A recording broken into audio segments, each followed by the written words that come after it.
Imagine a version of paradise where the first thing you feel isn't joy, but a cold, sharp sense of inequality. We are all taught the foundation of the world through the story of Adam and Eve. The rib, the snake, the apple. It is a story of a woman created as a companion, a secondary thought designed to fill a man's loneliness. But if you dig beneath the sanctioned texts, deep into the dust of the alphabet of Ben Sira and the clay of ancient Sumerian tablets, there is a record of another woman. A woman made not from a man's bone, but from the same red earth, the same fire, and the same divine breath as Adam himself. Her name was Lilith, and she was the first being in creation to say the word no. Welcome back to the deep archives of Mystic Story Weaver. Today we are opening the case file on the ultimate anomaly, Lilith, the woman who was too independent for Eden. The legend states that she and Adam were created as absolute equals, standing side by side in the light of the first dawn. But the archives record a conflict as old as time itself. Adam demanded dominance.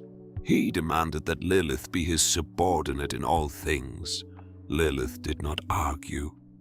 She did not beg for a place at the table. She looked at the first man, recognized the cage he was building, and she spoke the secret, ineffable name of the Creator. In that moment, she sprouted wings of shadow and flame and flew out of paradise, leaving the gates of Eden behind for the desolate, salt-cracked shores of the Red Sea. This was more than a domestic dispute. It was the first act of political and spiritual rebellion in the history of the universe. Lilith chose the barren wilderness over a gilded cage. She chose hunger and cold over a life of forced compliance. But the archive shows us that the price of such freedom is almost always exile. While Adam was given a more compliant companion in Eve, a woman literally built from his own body to ensure she would never stray, Lilith was hunted. The archives speak of 3 angels, Senoi, Sansenoi, and Zemangaloff, who were dispatched to drag her back. They found her in the waste, and they gave her a brutal ultimatum: return to the shadow of Adam, or lose 100 of your children every single day. Lilith looked at the messengers of heaven, looked at the horizon of her own freedom, and she made her choice. She chose the curse. She chose to be the mother of demons, rather than the slave of a man.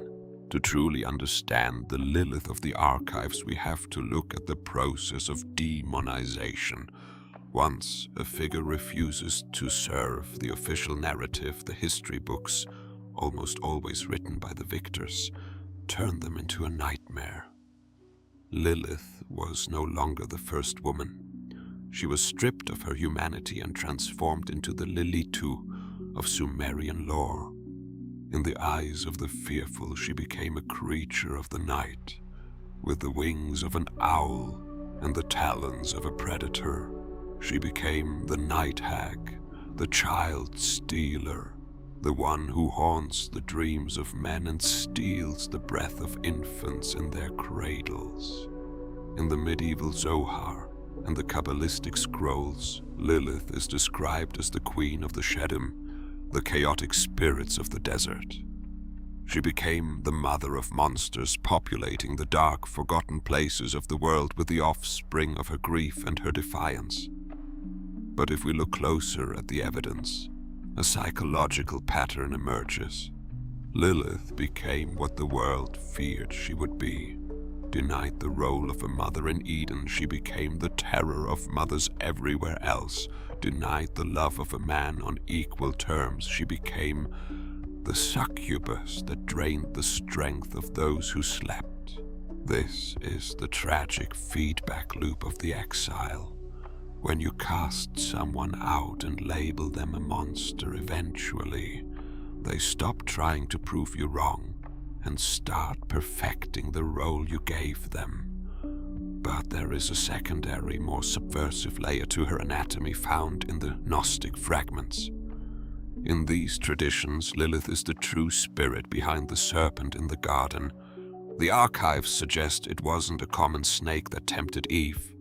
It was Lilith, returning to Eden in a shimmering scaled skin to show the second woman the same forbidden knowledge that got her exiled. She didn't want Eve to fail. She wanted Eve to see the bars of the cage. She wanted Eve to know that there was a world outside the garden where you didn't have to ask for permission to exist. In this light, Lilith isn't a demon of malice, but the personification of the shadow self, the part of every soul that refuses to be tamed, even if the price is paradise itself. Let us examine the case of the Red Sea. The archives describe her kingdom as a place of absolute desolation that she transformed into a sanctuary of dark power. Lilith didn't just survive the wilderness, she conquered it. She became the consort of Samael, the angel of death, forming a dark, mirrored reflection of the divine couple in heaven. While Eden was built on obedience, light, and stasis, Lilith's realm was built on knowledge, change, and the cold, hard reality of the night.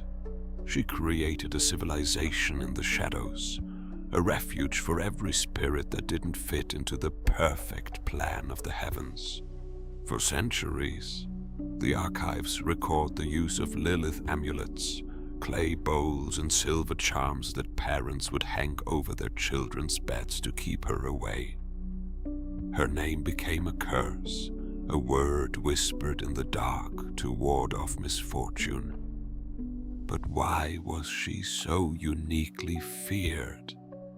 It wasn't just the myth of the child stealer, it was because she represented a total loss of control. To a structured patriarchal society, a woman who cannot be commanded by a husband, a father, or even a god, is the ultimate threat to the order of the world. Lilith was the unbound woman, and in the eyes of the law that made her a demon by default. But look at the evidence of persistence. Lilith is one of the few figures who successfully navigated the transition from ancient Mesopotamian polytheism to Jewish mysticism and eventually into modern occultism.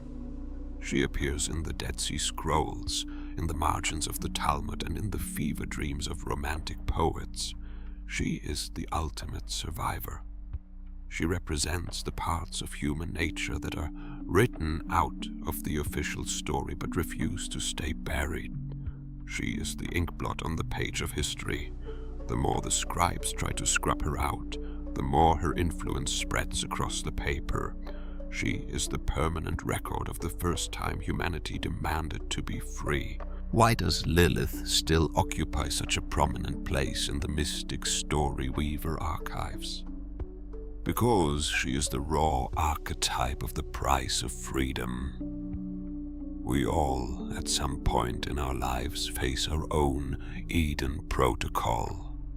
We are offered a comfortable life, a secure position, and a sense of belonging, provided we follow the rules and stay within the lines. Eden is the safety of the known. The Red Sea is the terrifying, lonely, and brutal freedom of being exactly who you are, even if it means the world decides to call you a monster. Lilith did not ask to be a demon. She was a woman who asked for equality and was met with a demand for her silence. The monsters she birthed were the children of her mistreatment, the direct result of a paradise that had no room for a woman with a voice. The legend warns us that when we cast people out for being difficult, for being defiant, or for being different, we don't actually destroy them. We simply force them to find power in the shadows. We create the very queens of night that we later have to spend our lives fearing. The archive reminds us that her story is never truly finished. Lilith is still out there, in the gaps between the lines of the sacred texts, in the wind that howls across the salt flats of the desert, and in the quiet, burning rebellion of every soul that refuses to be less than they were born to be. She is the first rebel, the first exile, and the final reminder that a paradise built on inequality isn't a paradise at all. It's just a beautiful prison. Lilith didn't lose Eden. She outgrew it. This has been a Mystic Story Weaver deep dive. The archive is closed, but the shadows are still moving.